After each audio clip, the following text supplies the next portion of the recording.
யாருக்கானது? எங்களுக்கும் பின்னே வரக்கூடிய எங்கள் தம்பி தங்கைகள், எங்கள் எதிர்கால பிள்ளைகளுக்கானது.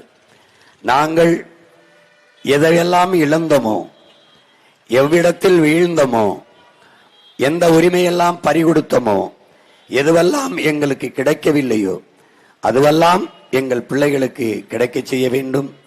இழந்த உரிமைகளை அவர்களுக்கு பெறச் செய்ய வேண்டும் என்ற பெருங்கனவோடு தான் இந்த களத்திலே தன்னலமற்ற உண்மையும் நேர்மையுமாக நின்று கொண்டிருக்கிறோம்.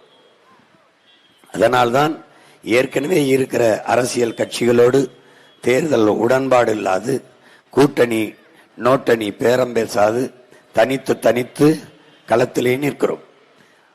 வளைந்து நெளிந்து வெல்வதை விட நேராக நிமிர்ந்து நின்று தோற்று போவது மேலானது என்ற தத்துவத்தை படித்த நாங்கள் தனித்து நிற்கிறோம்.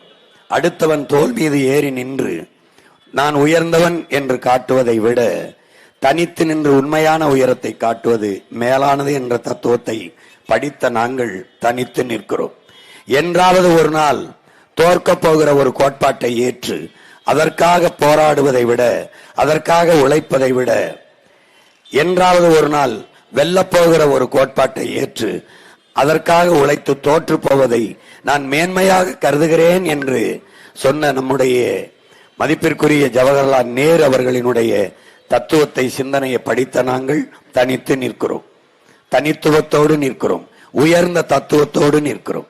என் அன்பு சொந்தங்களே, 8 கோடி மனித இன சொந்தங்களை நம்பி மக்களோடு மக்களாக, மக்களிடமிருந்து வந்த பிள்ளைகள், மக்களுக்காகவே நிற்கிறோம்.